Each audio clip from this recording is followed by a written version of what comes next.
It smells delicious. It smells delicious. Delicious ಅಂದರೆ ರುಚಿಕರ. ಉಳಿದ ಆಹಾರವನ್ನು ಫ್ರಿಜ್ನಲ್ಲಿಡಿ. Keep the leftover in the fridge. Keep the leftover in the fridge. So ಊಟ ಏನು ಉಳಿಯುತ್ತೆ ಅದಕ್ಕೆ ಲೆಫ್ಟ್ ಓವರ್ಸ್ ಅಂತ ಹೇಳ್ತೀವಿ. ಹಿಟ್ಟು ರೆಡಿ ಇದೆ. The batter is ready. The batter is ready. ಹಿಟ್ಟು ಕಲಸಿಟ್ಟಿರೋ ಹಿಟ್ಟು ರೆಡಿ ಇದೆ ಅಂತ ಅರ್ಥ. ಸಂತೋಷ್. ಬೇಳೆಯನ್ನು ತೊಳೆದು ಹಾಕ್ರಿ. Rinse the lentils. Rinse the lentils. Lentils ಅಂದರೆ ಬೇಳೆಗಳು, ಅದು ಯಾವ ಬೇಳೆನಾದರೂ ಆಗ್ಬೋದು. ಹಾಯ್ ಫ್ರೆಂಡ್ಸ್, ಇದೊಂದು ವಿಶೇಷ ಸೂಚನೆ. ನಮ್ಮಲ್ಲಿ ಇದೀಗ ಆನ್ಲೈನ್ ಸ್ಪೋಕನ್ ಇಂಗ್ಲಿಷ್ ಕೋರ್ಸ್ನ ಹೊಸ ಬ್ಯಾಚ್ ಶುರುವಾಗಿದೆ. ನೀವು ಇನ್ಮೇಲೆ ಎಲ್ಲೂ ಹೊರಗಡೆ ಹೋಗಿ ಇಂಗ್ಲಿಷ್ ಕಲಿಯುವ ಅವಶ್ಯಕತೆ ಇಲ್ಲ. ಮನೆಯಲ್ಲೇ ಕೂತ್ಕೊಂಡು ಯಾವುದೇ ಟೆನ್ಷನ್ ಇಲ್ಲದೆ, ಏನು ಮುಗಿದಿರಬಿಲ್ಲದೆ ಇಂಗ್ಲಿಷ್ ಮಾತಾಡೋದನ್ನ ಕಲಿಯಬಹುದು. ಸ್ನೇಹಿತರೆ, ಸ್ಪೋಕನ್ ಇಂಗ್ಲಿಷ್ ಮಾತ್ರ ಅಲ್ಲ, ನಿಮಗೆ ಇಂಗ್ಲಿಷ್ನ ಓದಲಿಕ್ಕೆ ಬರಲಿಕ್ಕೆ ಬರಲ್ಲ ಅಂತ ಇಟ್ಕೊಳ್ಳಿ. ಈಗ ಇಂಗ್ಲಿಷಲ್ಲಿ ನಿಮಗೆ ಓದಲಿಕ್ಕೆ ಬರಲಿಕ್ಕೆ ಬರಲ್ಲ, ಬರೀ ನಿಮಗೆ ABCD ಮಾತ್ರ ಗೊತ್ತು, ಅಥವಾ ABCD ಓದಿಲ್ಲ ಅಂತ ಇಟ್ಕೊಳ್ಳಿ. ಸೊ ABCD ಓದಿಲ್ಲ ಅಂತ ಪರವಾಗಿಲ್ಲ, ನಾವು ನಿಮಗೆ ಇಂಗ್ಲಿಷ್ನ ಬೇಸಿಕ್ಕಿಂದನೇ ಓದಲಿಕ್ಕೆ ಮತ್ತೆ ಬರಲಿಕ್ಕೆ ಸಹ ಹೇಳ್ಕೊಡ್ತೀವಿ. ಅದು ಅಲ್ಲದೆ ನೀವು ಒಂದು ವೇಳೆ ಕನ್ನಡನೇ ಬರಲ್ಲ ಅಂತ ಇಟ್ಕೊಳ್ಳಿ, ಕನ್ನಡನೂ ಹೇಳ್ಕೊಟ್ಟು ಕನ್ನಡದಿಂದ ಇಂಗ್ಲಿಷ್ನ ಹೇಗೆ ಓದೋದು, ಕನ್ನಡನೂ ನಾವು ಹೇಳ್ಕೊಟ್ಟು ಅದರ ಮೂಲಕ ಇಂಗ್ಲಿಷ್ನ ಹೇಗೆ ಕಲಿಯೋದು ಅನ್ನೋದನ್ನ ನಾವು ಈ ಕೋರ್ಸಲ್ಲಿ ಇನ್ಕ್ಲೂಡ್ ಮಾಡಿದ್ದೀವಿ. ಸ್ನೇಹಿತರೆ, ಈ ಕೋರ್ಸನ್ನು ಚಿಕ್ಕ ಮಕ್ಕಳನ್ನು ಹೊರತುಪಡಿಸಿ ಬೇರೆ ಯಾರು ಬೇಕಾದ್ರೆ ಈ ಕೋರ್ಸ್ಗೆ ಜಾಯ್ನ್ ಆಗ್ಬೋದು. ನೀವು ಕೆಲಸಕ್ಕೆ ಹೋಗೋರು ಇರ್ಬೋದು, ಮನೆಯಲ್ಲಿ ಇರ್ಬೋದು, ಅಥವಾ ನೀವು ಯಾವುದೋ ಒಂದು ಬಿಸ್ನೆಸ್ ಮಾಡ್ತಾ ಇರ್ಬೋದು. ಓಕೆ, ಸೊ ಯಾರು ಬೇಕಾದರೂ ಈ ಕೋರ್ಸ್ನ ಜಾಯ್ನ್ ಆಗ್ಬೋದು. ಹಾಗಾದರೆ ಸ್ನೇಹಿತರೆ, ತಡ ಯಾಕೆ? ಈ ಸ್ಪೋಕನ್ ಇಂಗ್ಲಿಷ್ ಕೋರ್ಸ್ ಮತ್ತು English basic reading and writing ಕೋರ್ಸ್ನ ಜಾಯ್ನ್ ಆಗಬೇಕು ಅಂತ ಆಸಕ್ತಿ ಇರೋರು ಈ ಕೂಡಲೇ ನಿಮ್ಮ ಫೋನ್ ತೆಗೆದುಕೊಳ್ಳಿ ಹಾಗೂ ಇಲ್ಲಿ ಬರ್ತಿರುವಂತಹ ನಂಬರ್ಗೆ ಅಥವಾ ಕೆಳಗಡೆ ಬರ್ತಾ ಇರುವಂತಹ ನಂಬರ್ಗೆ ನೀವು ಕರೆ ಮಾಡತಕ್ಕದ್ದು ಅಥವಾ ವಾಟ್ಸ್ಆ್ಯಪ್ನಲ್ಲಿ ಸಂಪರ್ಕಿಸಿ ನಿಮ್ಮ ಹೆಸರನ್ನು ರಿಜಿಸ್ಟರ್ ಮಾಡ್ಕೊಳ್ಳಿ. ತೊಗರಿಬೇಳೆ ಅಂಥದ್ದು ಅಂತಲ್ಲ, ಒಟ್ಟಿಗೆ ಬೇಳೆ ಕಾಳಿಗೆ ಅಲ್ಲ, ಬೇಳೆಗೆ ಲೆಂಟಿಲ್ಸ್ ಅಂತ ಹೇಳ್ತಾರೆ. ಲೆಂಟಿಲ್ಸ್ ಆ್ಯಂಡ್ ಲೆಗ್ಯೂಮ್ಸ್ ಅಂತ ಹೇಳಿ. ಈರುಳ್ಳಿಯನ್ನು ಸಣ್ಣದಾಗಿ ಹೆಚ್ಚಿರಿ. Chop the onion finely. Chop the onions finely. Cooker whistle ಹೊಡಿತಾ ಇದೆ. The cooker is whistling. The cooker is whistling. Whistling ಅಲ್ಲ, whistling. Whistling. The cooker is whistling. Okay. ನಿಮಗೆ ಟೀಗೆ ಸಕ್ಕರೆ ಬೇಕಾ? Do you want sugar in your tea? Do you want sugar in your tea? ಬಡಿಸುವ ಬಟ್ಟಲನ್ನು ತನ್ನಿ. Bring the serving bowl. Bring the serving bowl. ಈರುಳ್ಳಿ gold ಆಗೋವರೆಗೆ ಹುರಿರಿ. Gold colour. Fry the onions till golden. Fry the onions till golden. Onions ಅಲ್ಲ, it's onions. ಅಂತ ಹೇಳಬೇಕು, ಆ ಅಲ್ಲ, onions. Fry the onions till golden colour. Okay. Counter ಸ್ವಚ್ಛಗೊಳಿಸಿ. Countertop. Clean the countertop. Clean the countertop. ನಾನು cake ತಯಾರಿಸ್ತಾ ಇದ್ದೀನಿ. I am baking a cake. I am baking a cake. Juice ಹಾಕ್ರಿ ಅಥವಾ ಸುರಿರಿ. Pour the juice. Pour the juice. ಪಾತ್ರೆ ತುಂಬ ಬಿಸಿ ಇದೆ. The vessels is very hot. The vessels is very hot. Vessels is ಅದ, vessel is. ನೀರು ಸ್ವಲ್ಪ Vessel ನಿಧಾನವಾಗಿ is. ನೀರು ಹಾಕ್ರಿ. Add water slowly. Add water slowly. Bread ಹಳೇದಾಗಿದೆ.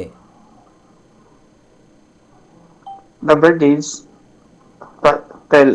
The bread is stale. Stale. Stale ಅಂದರೆ ಅದೇ ಬೂಸ್ ಬಂದಿದೆ, ಹಳೇದಾಗಿದೆ ಅಂತ ಹೇಳೋದು ಸ್ಟೇಲ್. ನೀವು ಎಕ್ಸ್ಪೈರಿ ಡೇಟ್ ಚೆಕ್ ಮಾಡಿದ್ರಾ? Did you check the expiry date? Did you check the expiry date?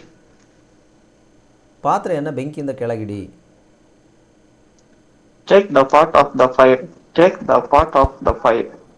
Take ಅಂದರೆ ತೆಗೀರಿ, ಆಫ್ ಅಂದರೆ ಅಲ್ಲಿಂದ ಆ ಸ್ಥಳದಿಂದ ತೆಗೀರಿ. Take off the pot. Take the pot of the pot. ದಯವಿಟ್ಟು ಚಮಚ ಕೊಡಿ. Pass the spoon, please. Pass the spoon, please. ನಾನು ಹೊಸದನ್ನು ಅಡಿಗೆ ಮಾಡಲು ಬಯಸುತ್ತೇನೆ. I feel like cooking something new. I feel like cooking something new. ನನಗೇನೋ ಹೊಸ ಅಡುಗೆ ಮಾಡೋಕ್ಕೆ ಇಷ್ಟ ಅನ್ನಿಸ್ತಾ ಇದೆ, ಬಯಸ್ತಾ ಇದ್ದೀನಿ ಅಂತ ಅರ್ಥ. ಊಟ ಉಪ್ಪಾಗಿದೆಯಾ? ಅಲ್ಲ, ಸಾರಿ, ಖಾರವಾಗಿದೆಯಾ? Is the food spicy? Is the food spicy? Is ಅಂತ ಹೇಳಬಾರ್ದು, ಯಾವಾಗಲೂ ಇಸ್ ಅಂತ ಹೇಳಬೇಕು. Is the food spicy? Is ಅಂತ ಅಲ್ಲಿ ದೀರ್ಘ ಎಳಿಬಾರ್ದು. Is the food spicy? Sir ಹುಳಿ ಆಗಿದೆಯಲ್ಲ ಏನಂತಾರೆ ಸರ್? ಸವರ್. ಹುಳಿ ಅಂದರೆ sour, SOUR, sour. Is the food sour? Sour. Okay. Is the food sour? Okay. ನಾವು ದಿನಸಿ ಖರೀದಿಸಬೇಕು. We need buy groceries. We need buy groceries.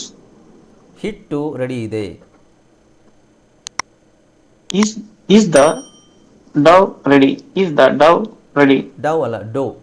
So ಇಲ್ಲಿ ಹಿಟ್ಟು ನೋಡಿ ಎರಡು ಥರ ಹಿಟ್ಟು, ಬ್ಯಾಟರ್ ಅಂತಲೂ ಹೇಳ್ತಾರೆ, ಆಮೇಲೆ ಹಿಟ್ಟು ಅಂತಲೂ ಅದು ಡೋ ಅಂತಲೂ ಹೇಳ್ತಾರೆ. ಟೋಸ್ಟ್ ಸುಡಬೇಡಿ. Don't burn the toast. Don't burn the toast. Toast ಅಂದರೆ ಬ್ರೆಡ್ಡನ್ನು ಇದು ಮಾಡ್ತಾರಲ್ಲ, ಅದಕ್ಕೆ ಟೋಸ್ಟ್ ಅಂತ ಹೇಳ್ತಾರೆ. ಓಕೆ, ಇನ್ನು ನೆಕ್ಸ್ಟ್ ನೋಡಿದ್ದು ಹೌಸ್ ಚೋರ್ಸ್ ಆ್ಯಂಡ್ ಕ್ಲೀನಿಂಗ್, ಅದಕ್ಕೆ ಸಂಬಂಧಪಟ್ಟದ್ದು. ಓಕೆ, ಸೊ ಇದನ್ನು ಬೇಕಾದ್ರೆ ನಾವು ಇನ್ನೊಂದು ಕಂಟಿನ್ಯೂ ಮಾಡೋಣ. ಈಗ ಟೈಮ್ ಇದೆಯಲ್ಲ, let's continue for a while.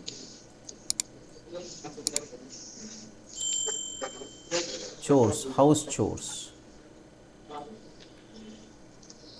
ನೆಲವನ್ನು ಗುಡಿಸಿ, ಇದು ಆಲ್ರೆಡಿ ನಾನು ಕೊಟ್ಟಿದ್ದೀನಿ ನಿಮಗೆ, ಬಟ್ ಇನ್ನೊಂದು ಸಲ ನಾನು ನಿಮಗೆ ರಿವಿಷನ್ ಮಾಡ್ತಿದ್ದೆ. ಮನೆ ಅಲ್ಲ, ಏನದು, ಮನೆ ಸ್ವಚ್ಛಗೊಳಿಸುವ ಸಮಯ. It's time to clean the house. It's time to clean the house. ನೆಲವನ್ನು ಗುಡಿಸಿ. Sweep the floor. Sweep the floor. ಹಾಲ್ ಒರೆಸಿ. Mop the living room. Mop the living room. Living room ಅಂದರೆ ಹಾಲ್ಗೆ ಲಿವಿಂಗ್ ರೂಮ್. ಫರ್ನಿಚರ್ ಒರೆಸಿ. Dust the furniture. Dust the furniture. Dust ಅಂದರೆ ಧೂಳು ಒರೆಸೋದು. ಧೂಳು ಒರೆಸೋದಕ್ಕೆ dust ಅಂತ ಹೇಳ್ತೀವಿ.